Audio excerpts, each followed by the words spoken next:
최근 우리나라는 불법 약물과의 전쟁을 시작했죠. 불법 약물 청정국이라는 소리를 들었던 과거와 다르게 이곳저곳에서 문제가 터지고 있고, 이로 인해 우리나라 정부는 불법 약물을 막기 위한 정책을 내놓고 예산도 늘리겠다고 밝혔죠. 그런데 아니 이게 무슨 일이야? 우리나라에 들어오는 불법 약물을 생산하는 곳이 다름 아닌 북한이라고 하네. 북한은 1970년대 중반부터 불법 약물을 생산하기 시작해서 1980년대에 들어 본격적으로 불법 약물을 외국에 수출했다고 하거든요. 하지만 수출용으로 생산하던 불법 약물이 북한 주민들에게 공급되기 시작했고, 북한에는 불법 약물 중독자들이 어마무시하게 많아졌다고 하죠. 심지어 한 설문조사 결과에 따르면 탈북민의 77%가 북한에서 불법 약물을 했다고 하는데, 자 그럼 오늘의 1급 비밀, 충격적인 북한 불법 약물 근황편 지금 바로 시작합니다. 시간을 거슬러 1974년 2월 김일성의 후계자로 김정일이 지명되었습니다. 그런데 확고한 후계자로 자리 잡기 위해서는 그에 맞는 명분이 필요했죠. 이로 인해 김정일은 각종 사업을 벌이기 시작했습니다. 이건 북한의 경제에 큰 부담이 되었죠. 그러다 보니 북한은 자금을 마련하기 위한 수단이 필요했는데, 아무래도 북한이다 보니까 뭔가 제대로 된 방법으로 돈을 벌 것 같지는 않잖아요. 아니나 다를까 북한은 북한에서나 할 법한 방식을 선택했죠. 내래 각종 사업을 벌인 것까진 좋은데 슬슬 돈이 부족하지 않간? 제가 돈 벌기 딱 좋은 사업을 알고 있는데 한번 들어보시겠습니까? 그거이 뭐이가? 만약 다단계 같은 거면 동무가 어떤 단계로 처리될지는 잘 생각하고 말하라우.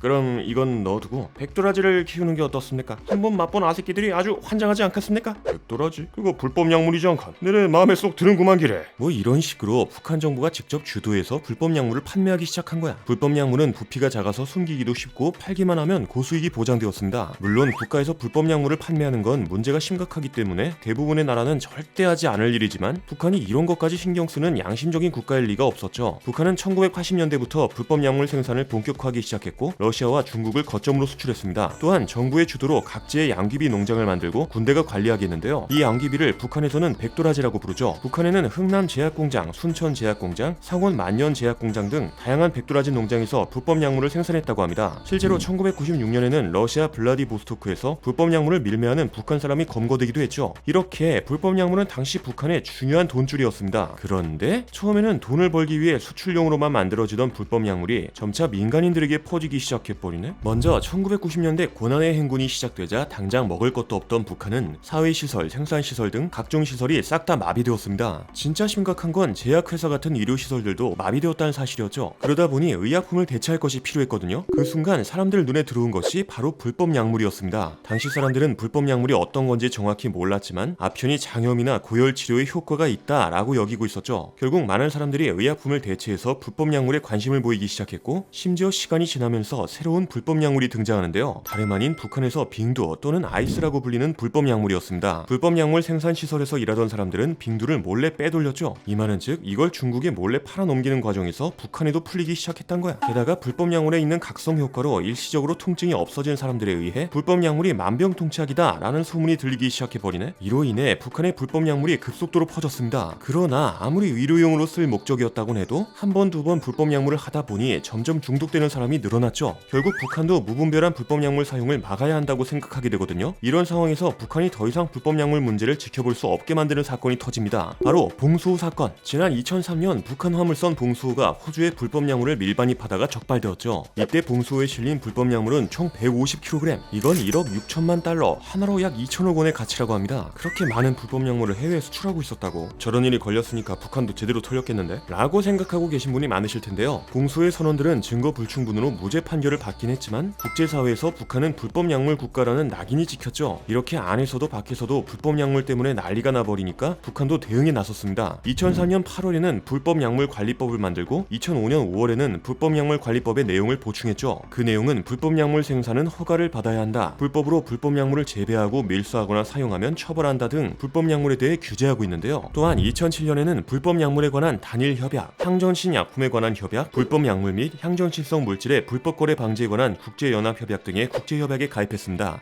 이런 모습을 보면 북한이 진짜 불법 약물 문제를 뿌리 뽑으려고 하나 싶잖아요. 실제로 북한에서 2018년에 한 남성이 양강도에 있는 비행장에서 불법 약물을 밀수하고 거래했다 라면서 총살당한 것을 목격했다는 증언 증언이 있죠. 그러나 이런 모습은 그저 보여주기식에 불과하다고 합니다. 처벌되는 사람들은 불법 약물 밀수업자 중에서도 말단에 불과하다는 거지. 왜냐, 북한 정부의 직접 불법 약물 사업에 대한 개입은 줄었지만 여전히 돈이 되는 거대 불법 약물 밀매 조직의 생산, 유통에 관여하는 중이기 때문이죠. 그러다 보니 북한에서는 아직도 불법 약물을 쉽게 구할 수 있다고 하는데요.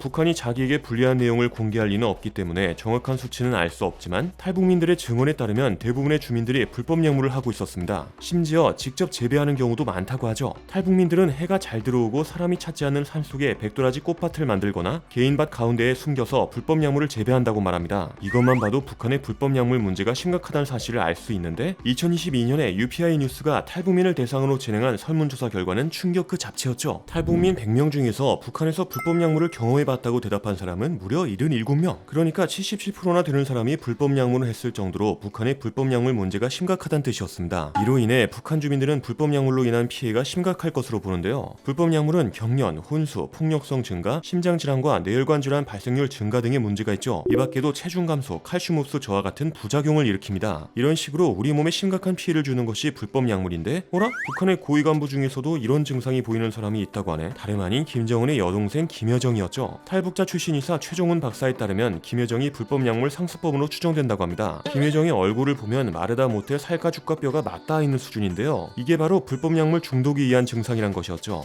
근데 그냥 단순히 살이 안 찌는 체질일 수도 있는 거 아니야? 라고 생각하고 계신 분이 있으실 것 같은데요. 하지만 김여정과 피를 나눈 김일성, 김정일, 김정은을 보면 싹 다 턱이 두 겹이 될 정도로 살이 찐 것을 알 수 있습니다. 그런데 똑같이 북한 주민들 착취하면서 잘 먹고 잘 사는 김여정 혼자 뼈만 남은 것 같은 얼굴이다? 이건 뭔가 문제가 있다는 스멜이 풍겨왔죠. 물론 언제나 예외가 있을 수 있기 때문에 김정은과 다르게 살이 안 찌는 체형일 수도 있는데요. 그러나 최종훈 박사는 얼굴에 핏기가 없고 과거보다 말라가는 모습은 비정상적이다 라고 말했습니다. 이런 얼굴은 보통 심각한 영양실조나 암과 결핵 같은 심각한 질병, 불법 약물에 의한 현상이라고 하죠.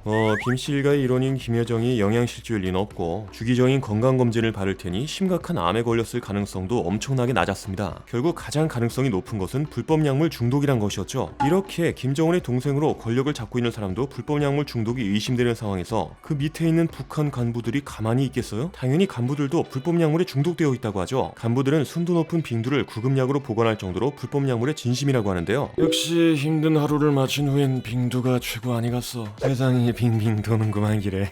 동무, 지금 뭐 하는 겁니까? 허가 없는 빙두는 불법입니다. 동무, 내래 누군지 몰라? 내래 동무 안준 부장이랑 같이 밥도 먹고 다 했다고. 몰랐습니다. 제가 큰 실수를 저질렀습니다.